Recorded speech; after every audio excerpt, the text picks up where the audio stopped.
到总决赛了。我第一轮的演出就讲了一个关于痛经的一个段子，大家看了吗？我讲那么多的段子，现在网上很多的人只记得一个事儿，就我讲了我的胸型长得像一个八字。前2天我在网上看到一个朋友，他发了一个视频，他跟他朋友打麻将，打出去一张8万，喊了一声王月，我都不敢往后拉，我怕桌上有人喊碰。我想直接给他评论，我说这个王月可以胡，但不可以碰哦。其实我刚刚开始发育的时候，我胸就长成这个样子，也不要一直盯着看哈，就是。我妈妈当时给我买了2件调整型内衣给我穿，我当时就是初2、初3的样子，正是一个喜欢打篮球的好年纪，我就会穿着去打。但是那个内衣的钢圈啊，真的梆硬，有的时候穿着穿着它会跑圈，你知道吧？那钢圈一戳出来，真的扎心了，老铁。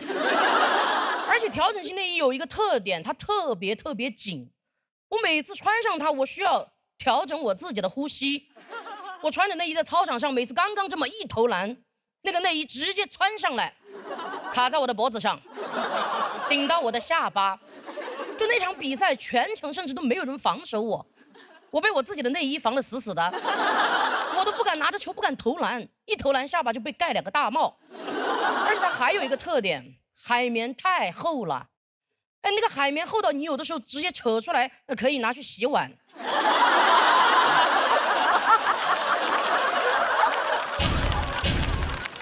有时候你把它扯出来，它甚至就是一个碗。你这样夺它一下，它半天都弹不回来。打篮球嘛，难免会有一些肢体上的触碰。有一次我打着那个男的突然就给了我一下，立马就给我道歉，他对不起，我犯规了。我说啊，没有吧？我的感觉你没有碰到我。他当时就看着我哕下去了半边胸，半天都没有弹回来，他吓惨了。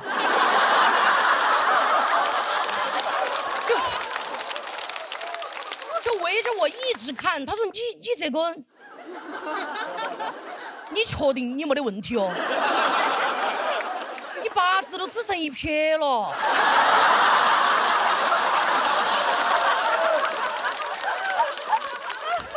当时全操场的男生都围过来看我了，我真的觉得很尴尬，但情急之下我就只有把另外一边也摁下去了。但是这个调整型内衣我穿了1年多就没有穿了哈，因为它确实跟我的八字不合。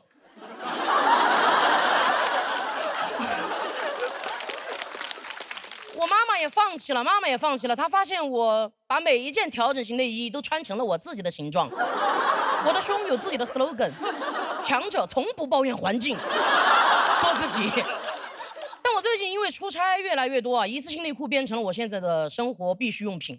我这个身材真的很难买到大小合适的，其实网上很多商家的我都买过，最大号的我穿着都小，穿吧也穿得上，脱下来得剪开。而且一次性内裤真的太薄了，我就拿着那个内裤看，我直接看到了我的掌纹，我感觉它沾点水能当面膜，这真的是个宝贝哈，拿在手里怕碎了，穿在身上怕化了。一次性内裤你首先是个内裤吧，你要保证你最基本的功能兜底。你有这么透气的材料，你拿去做内衣呀？我感觉我这辈子真不容易，我买个内衣比我八字还硬，买个内裤比我命还薄。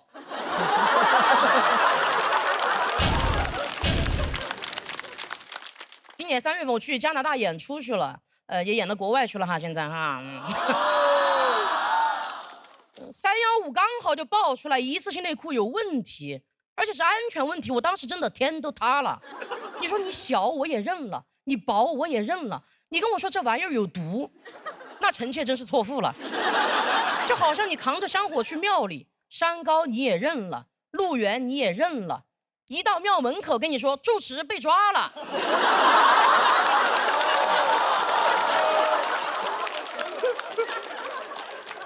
专门看了新闻，他说这个东西不卫生不消毒，最重要的就是荧光剂超标。什么意思啊？把我们全部整成萤火虫。我穿这个内裤唯一的好处就是走夜路再也不用害怕了，老子自己就能开远光灯，真的。我当时一下觉得特别沮丧，我都穿过太平洋了，我都没有穿过一条合格的一次性内裤。我当时就看着那一堆漂洋过海带过去的问题内裤，穿吧可能会出问题，不穿吧也没有人知道。那几天我去了路易斯湖，我路过了尼亚加拉瀑布，我甚至站在一个国际的大舞台上，享受着雷鸣般的掌声，但我还是觉得很空虚，因为只有我自己知道我没有底。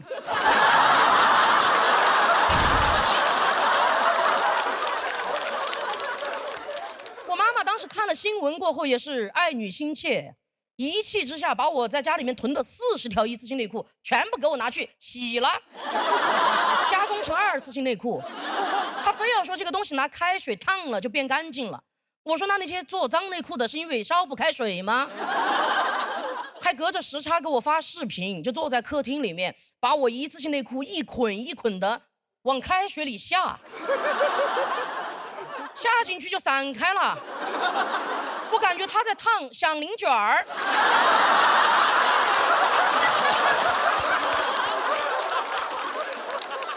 我从加拿大回家那天，我家阳台上甚至多了一道窗帘。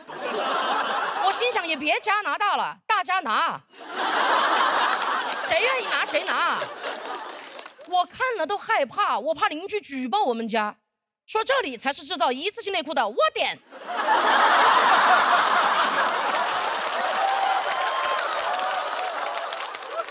但是我最近终于买到合适的一次性内裤了哈，是一个孕妇用品，太好穿了，真的。但我每回都会把包装扔得远远的，我怕别人给我抱出去，说你别看他在台上留个板寸，私底下孩子都有了。就是最开始买的时候不会选尺码，我一点开里面 S 号到9个叉，我不知道我是里面哪个叉。客服给我说你怀到几个月就是几个叉。我先买了个2个叉的不行，又买了个3个叉的也不行，后面我才知道我的宝宝6个月了。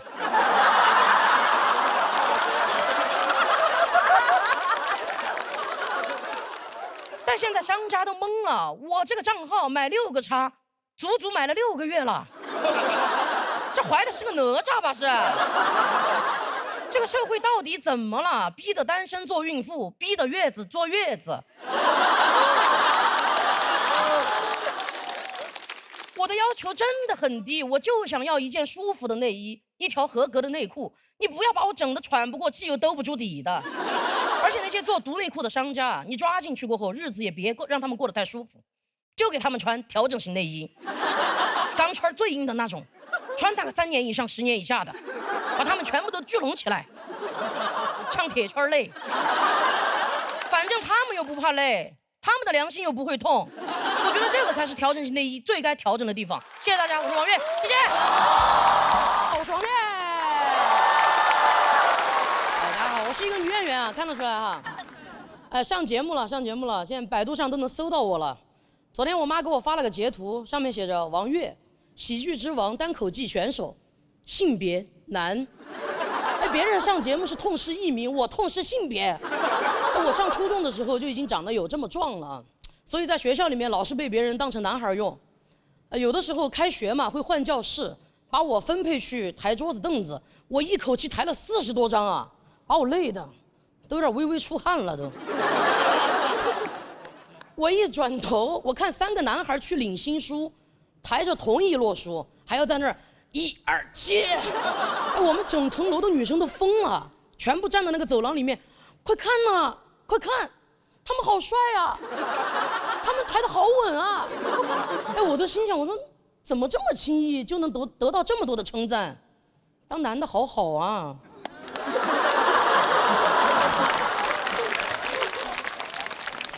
别人讲这个可能有点阴阳怪气了，但我是真羡慕啊。我确实我很喜欢我自己，没有觉得有什么不好的。但是我发现很多的人真的很爱研究我，就大家老是在网上讨论什么男性凝视、女性凝视，我觉得我是被男女老少凝视。就每次跟我说话的时候，对面的人就会不自觉的从我的头发看到我的喉结，再看到我的胸膛。就不管我在讲什么，对面的人永远都是短头发，没脖子，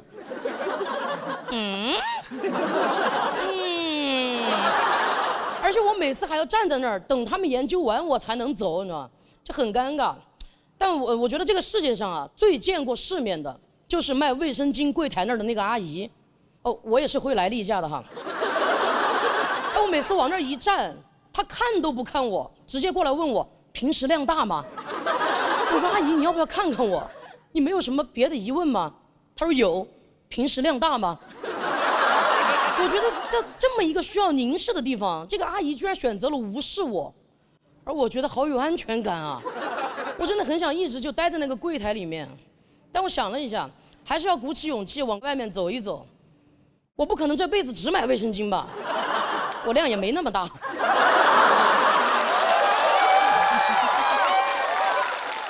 超市那么大，我想去看看。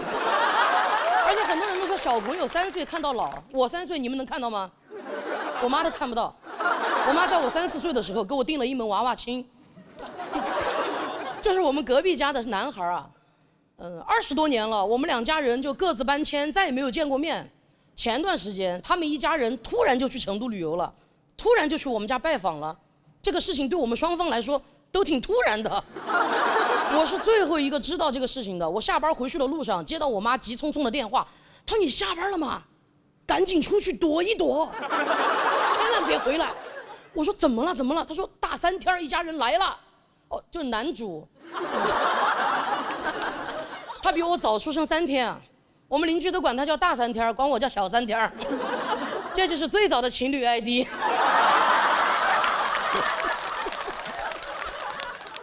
大3天，多么远古的一个称呼啊！我甚至已经想不起来这个人长什么样子了，但我脑子里面蹦出来一句话：逃跑吧，新娘！我就真的躲了。但我越躲越生气，我觉得当时订这个娃娃亲，明明是2家人一起订的，为什么现在让我一个人来面对这份无法面对？我要让他也无地自容，我就回去了。当我站在我们家门口的时候，其实我心里很紧张，我就一直在问自己怎么办，怎么办？但我很清楚的知道，只要我推开这扇门，问这个问题的就是他们一家人了。但我推开门的一瞬间，我才发现，原来尴尬使人忙碌。我妈噌的就从沙发上弹起来了，开始在家里面扫地。我其实一眼就在人群里面看到大3天了，已经没有我印象里的模样了。干净的寸头，宽厚的肩膀，跟老子长得一模一样。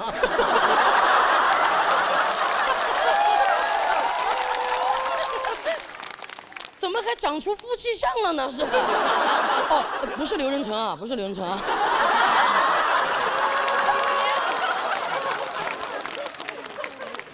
我们俩四目相对，他也很尴尬。他说：“呵呵。”我说：“哈哈哈哈哈。”我一转头，我妈扫到厨房里去了。大3天的爸爸也很尴尬，还是我先开口打的招呼。我说：“叔叔阿姨好。”他爸爸在那儿听这个好。我们这次来呀，主要是来旅游的。他们那天来的时候提了水果，提了牛奶，就是没有提这门娃娃亲啊。这我能感觉到他们一家人其实挺传统的。但我那天凭一己之力，我就让他们一家人都意识到，有些传统就是糟粕。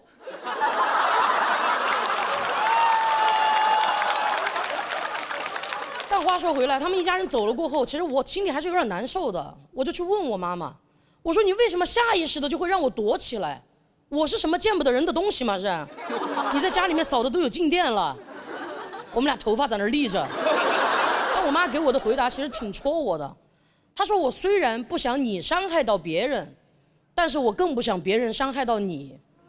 哦，那一下我就觉得，原来卖卫生巾的阿姨她通过看不见来尊重我。我妈妈通过躲起来来保护我，但是我更喜欢站在舞台上让大家看见我。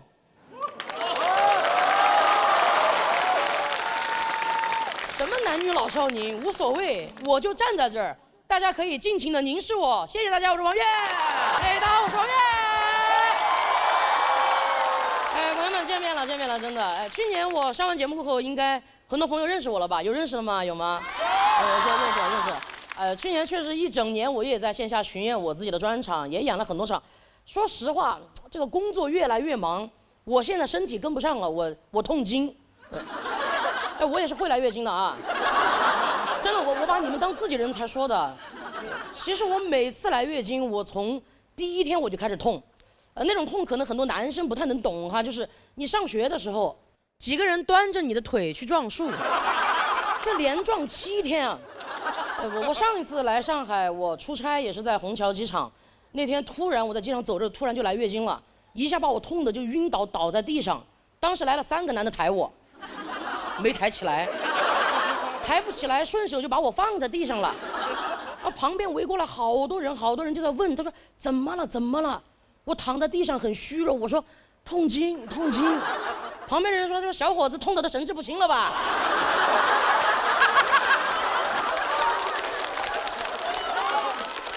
哎，我又补了一句，我说女的。旁边人说都什么时候了，怎么还在想女的？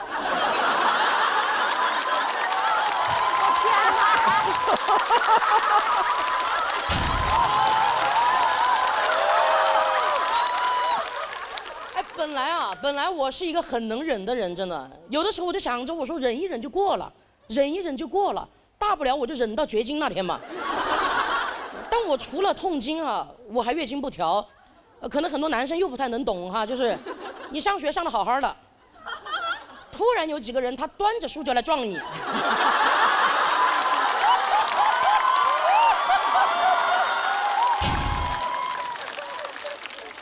我的月经就是这个样子，真的。来的时候也不说一声，到点儿了他又不走，在的时候我浑身都不舒服。我的感觉这个东西不应该叫大姨妈，应该叫领导。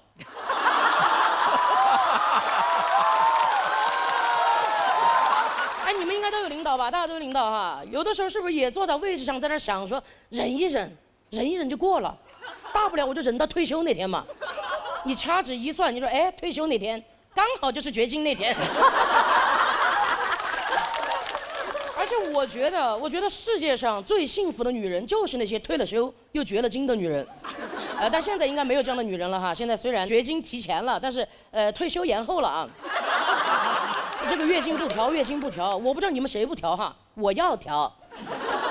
我还是找了一些小诊所去看的，前后起码找了8个医生给我调，调完了他们说我月经不调。有的时候把那个医生都调烦了。给我抓了药，他开始这个药也来点儿，那个药也来点儿，到最后他都问我，他说这个你来点儿不来点儿？我说我是来医院抓药的，我又不是上食堂打饭的，我这。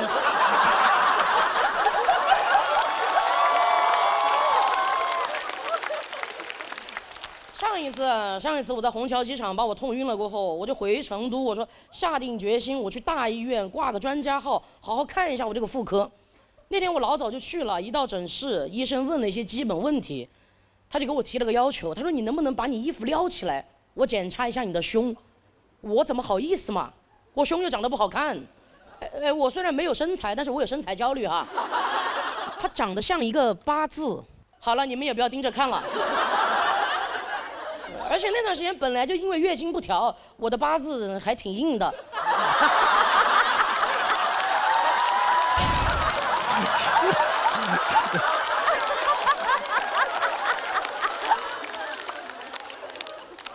哎，医生接着问我，他说你确定你自己是 XX 还是 XY 吗？我说我是 XL。他说我问你，问的是你的染色体。妈呀，染色体好陌生的词啊！我说我的应该是染的还可以哦。医生也很难为情，他就问我，他说：“哎呀，你不要误会，我是观察你，长了一圈小胡子，你声音有点像个男的，我怀疑你体内有2套系统。”妈呀，当时把我吓坏了，我说什么意思？一套安卓，一套 iOS。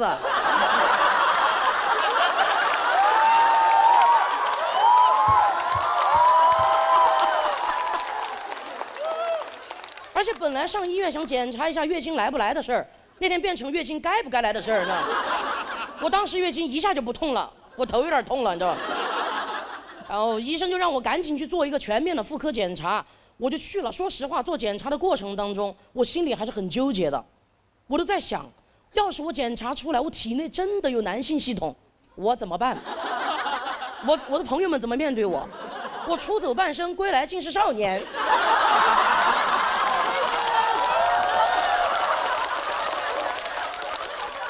我想了一圈，我觉得这个事情，世界上最开心的人应该是我爸爸。我爸爸太想要个儿子了，但他这辈子只剩下了我和我妹妹。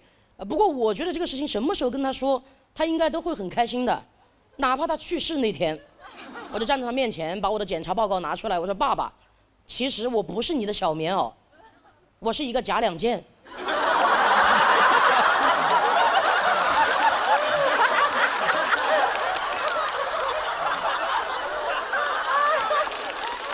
我爸爸绝对躺在床上在那儿明目啦。等一下，顺便把你妹妹送去再检查一下。爸爸能等。但我这个检查很快就做完了，我赶紧拿着报告单回到医生的诊室，一路我都很紧张，我也需要一个结果，我就站在门口悄悄问医生：“女儿女不女？”很像站在产房门口，真的，别的话都别说了，就告诉我是男孩还是女孩吧。医生说：“恭喜啊，女孩，全女孩，158斤的大胖丫头。”朋友们，我活了快30岁了，真的。那天我才感觉自己是一个被官方认证的女人，你知道吗？这个段子你们也别闲着，播出那天你们就给我把消息往外散哈。逢人就说王月纯女的啊。那赶紧给我看看我月经不调的事儿吧。医生给我总结了一下，看了你的报告单啊，我们就发现其实是因为你体内雄性激素过旺，说白了有点超雄，你知道吗？你雌性激素太少了。不过你这个情况没问题的，你慢慢的。找个男的，生个孩子，激素就稳定了。我说激素稳定有什么用？老子人生都不稳定了。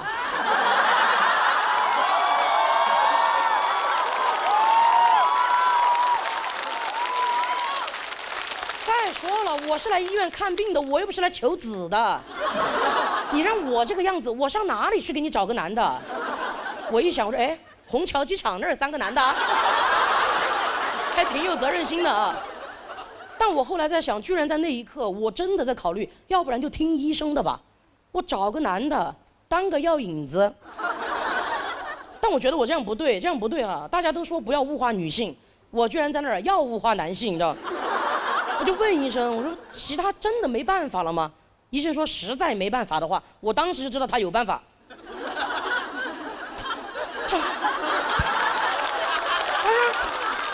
要不然就给你开点补充雌性激素的药吧。我说啊，这难道不应该是第一个办法吗？那个药我买了，就几十块钱一瓶，我现在也在按时吃。说实话，月经已经好多了，而且它调整那个雌性激素嘛，补充上来了。现在有的时候在家里开始偷偷穿裙子了，你知道？所以啊，朋友们，真的，关于医学、婚姻、男人、痛经。我觉得咱们能花几十块钱解决的问题，真的没必要花自己几十年。谢谢大家，我是王悦，谢谢，谢谢。哎，大家好，我是王悦。哎，没想到吧，一个女演员后面接了一个看起来不像女演员的女演员哈。我小的时候是一个留守儿童啊。你看我每次讲到这儿，没有一个人信。有的人问我，他说是把你留在食堂里面了吗？是。我小的时候是我奶奶一个人带大的，我奶奶又是一个特别要强的女人。小的时候教育我说的最多的话就是他强任他强，你必须比他强。我小的时候没有这么胖，其实挺瘦的，但我奶奶就觉得太瘦了，你出去容易被人欺负，她就带着我去一个中医那儿买一种开胃的药丸。医生说吃半斤就够了，我奶奶太要强了，她说不行，她至少都要吃3斤。我说奶奶，我吃不下3斤。她说哎，这个药丸不是开胃的吗？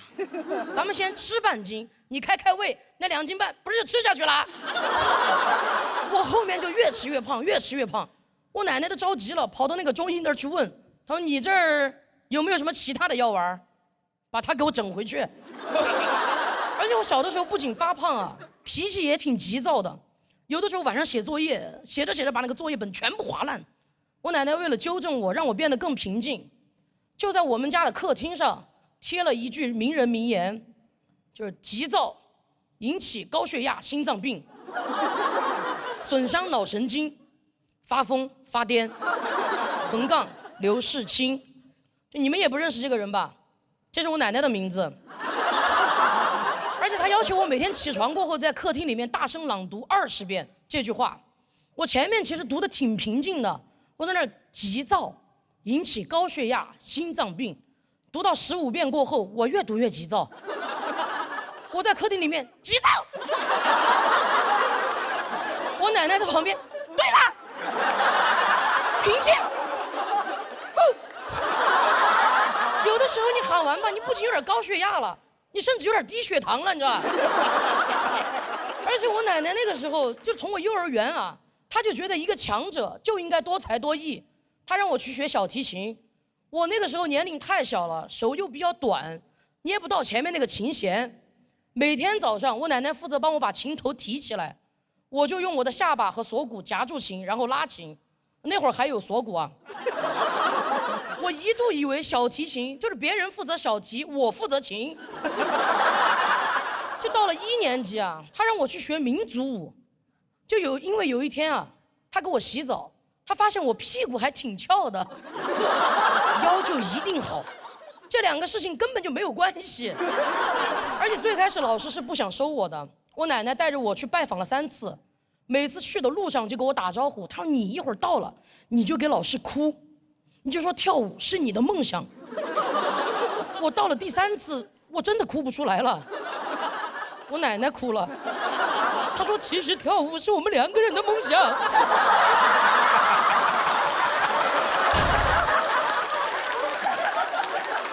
我真的不适合跳舞。我们那个时候考级，所有的小朋友都要穿同样的衣服。老师给我发的裙子，我拿到手上，扣子在这儿，扣眼在这儿，完全就扣不到一起。我奶奶连夜把家里面的窗帘扯下来，给我缝了一溜，可以说是天衣无缝。第2天早上啊，我醒得特别早，没有窗帘就是晒啊。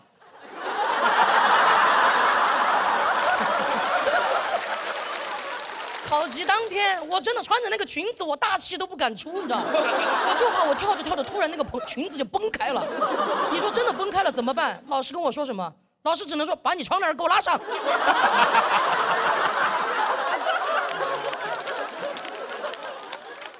后来考过8级过后啊，我实在就考不上去了，因为越来越发胖嘛，就这个样子了。我奶奶还是要坚持鼓励我跳舞，每天早上6点钟就让我起来练习下腰。我有的时候真的一下下去过后，我的头穿过我2条腿，刚好能看见我们家墙上贴的名人名言，只能看到4个字：发疯发癫。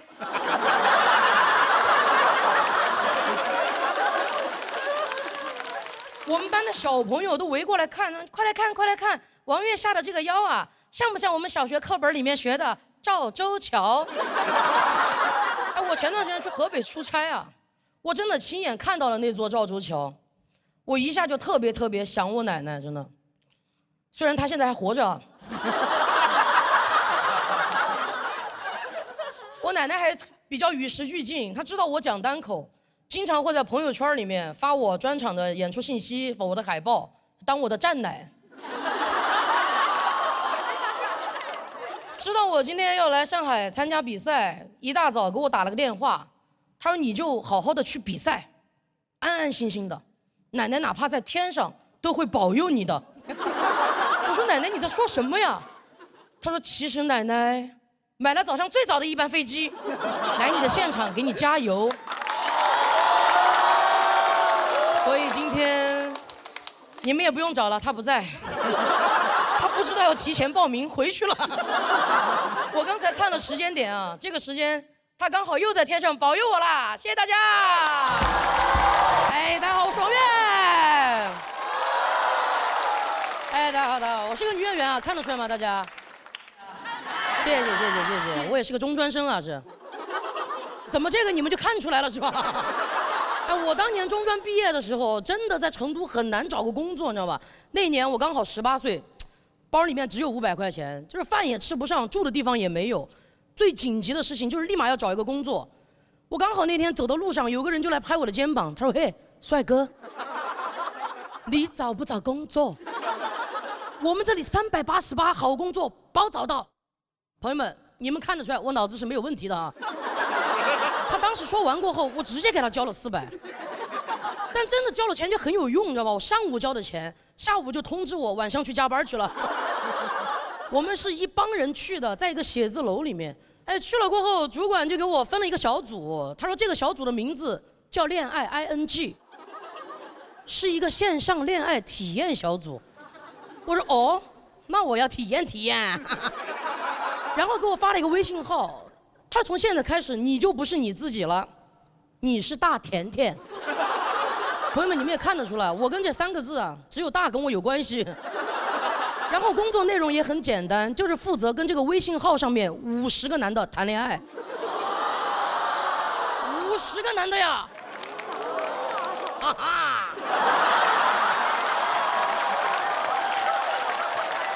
我当时脑子里面只有2个字 ：show time。非诚勿扰一期才24个，我等于去非诚勿扰上面一站到底了，你知道吗？但是我那个时候虽然文化不高啊，但我也觉得这个事情有点没对。你们想嘛，这种行为你放在古代，那都是要进猪笼的。那我们主管跟我说，哎，我们这个工作包吃包住啊。我一想，我不进猪笼，谁进猪笼？我就开始上班了。其实很简单，只需要跟这个微信上面不同年龄、不同性格的男的聊天就可以了。我早上去了，到公司一打完卡，坐到电脑面前，我就开始复制粘贴。哥哥早上好，哥哥早上好，叔叔早上好，阿公早上好。日复一日，哥哥早上好，哥哥早上好，叔叔早上好，阿公不在了。我那段时间甚至啊，我都已经掌握了如何跟男人相处。很简单，就是不管他们干什么，你只要夸他就可以了。哎，我有个哥哥特别爱给我发自拍啊，简单来说就是他自己的躯干。发完了过后，他还给我附上一行字，他说怎么样，帅吧？瞎系男友。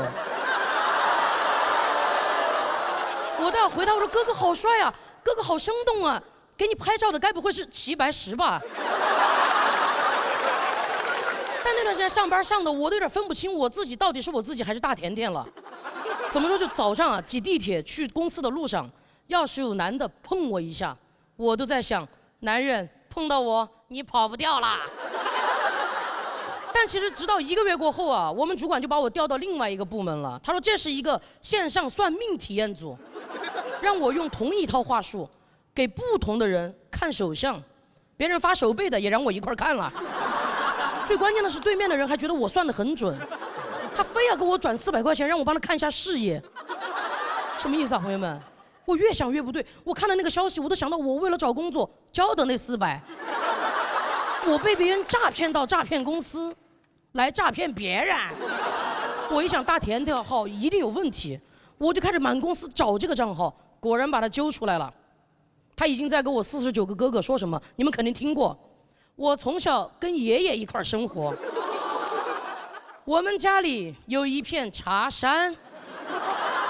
好啊，我在前面情投意合，他们在后面今天买2盒送1盒。朋友们千万不要网恋买茶，不如就喝统一无糖春福绿茶。恋爱应该微微发酵，喝茶应该缓缓生香，不是每一种茶都是这样的好茶。我转头一想，我的哥哥们，危险危险危险！不行，我的男人我来守护。我就开始尝试给他们所有的人解释这是一个骗局，但没有人相信我。我说那你们可以不信我，你们应该不会不信命吧？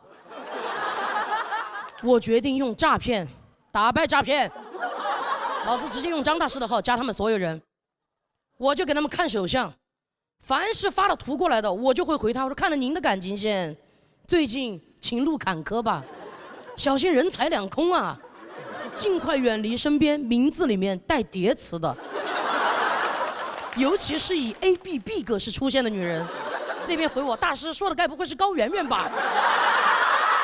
但好在他们一边在删大甜甜的微信啊，我也就准备离开这个公司了。我走之前，我就做了最后一个事儿，我用张大师的号发了一条朋友圈，我说朋友们，我要去结婚去了，下面配了一张大甜甜的图片，我要让我的所有哥哥们彻底死心。这也是我自己的一个真实经历啊，就今天也分享给大家。我自己总结了一下，谨防网上诈骗，一定小心网恋。如果非要网恋，想想我是甜甜。来，谢谢大家，谢谢大家，谢谢。哎，大家好，我是老岳。哎，我是一个来自成都的女演员啊，美不美？谢谢谢谢。其实我在生活里面有很多困扰啊，在我们那边。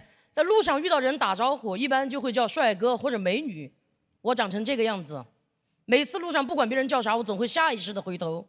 我说爷，都在叫我。那后来就有观众说啊，他说，哎，我其实觉得怎么叫你都不合适，最合适的就是叫你一声老师。我说，哦，你该不会是想尊重我吧？但我第一次在台上听到的时候还是很开心。我说，哦，什么老师啊？他说韩红老师。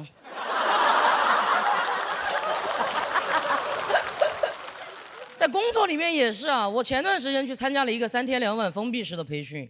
我当时进酒店的时候，我就发现给我安排同住标间的是一个姐姐，她还带上了她3岁的儿子。我刚推门进去，小朋友就拉着我的衣服在那儿，哥哥哥哥。我习惯了，我工作里面跟我见了4、5次的客户，他管我叫王哥。但小朋友的妈妈一听就不得了了，立马就站出来纠正他，义正言辞的，瑶儿。他不是哥哥，他是个姐姐。小朋友才3岁，他的人生根本就经历不住这么大的变故啊！立马就哭了。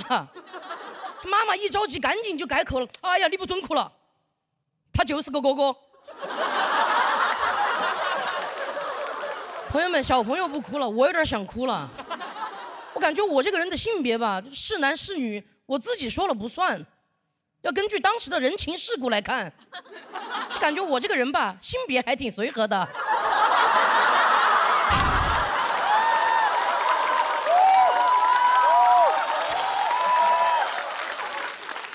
这个事情到了晚上，他的爸爸给他的妈妈开视频。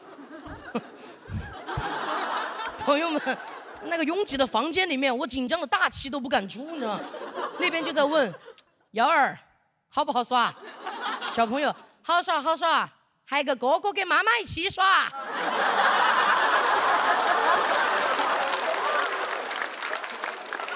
小朋友说完过后，电话那头跟电话这头都沉默了。那个姐姐甚至有点病急乱投医了，她把手机摸出来往我这边转。她说：“你要不然在视频里面跟我老公打个招呼解释一下。”我说：“会不会更说不清了？”但其实他把手机往我这边转的时候，我已经就是把声音调整成夹子音了。没想到视频一转过来，那边说：“哎呀，是你呀，王哥。”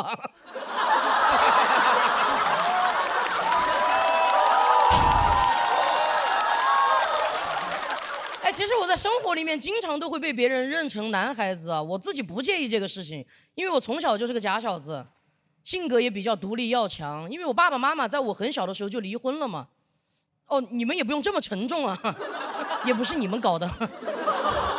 我那个时候就不想一个人跟着我爸，我就会偷偷的跑到公用电话亭去给我妈妈打电话。电话一接通，她在电话那头哭了整整1分钟。我本来想着等你哭完了我再安慰你嘛，结果那个公用电话5毛钱1分钟，我只有5毛钱。我一句话都没有说上，我妈在电话那头给我哭完了。这个事情过后有了前车之鉴，我又存了5毛钱去给他打电话。一接起来，我说：“妈，我知道你很想哭，但你先别哭，我现在过得挺好的，你不用担心我。”我妈说：“哎呀，你怎么这么懂事啊？又哭了1分钟。”而且我们两个那时候很少见面。有一次我去陪他玩嘛，就快开学了，我妈把我送到那个火车站，坐车回我爸那边。我当时在进站的路上，远远的我就看见我妈在那个广场上，2个手扶着那个栅栏，一边哭一边跟我挥手。我当时心里其实很难受，但是我一想，铿锵玫瑰绝不回头。但是我后来还是实在没忍住，回头看了他一眼。我一看，2个警察跑过去了，一边一个手把他摁在那个栏杆上，当时把我吓惨了，我赶紧给我妈打电话，警察接的。我说哎，你们爪子哦？你们咋把我妈抓了呢？警察说她是你妈呀，她的头卡到栏杆里面了。给你照了半天的时候，你头都不得回一下哦。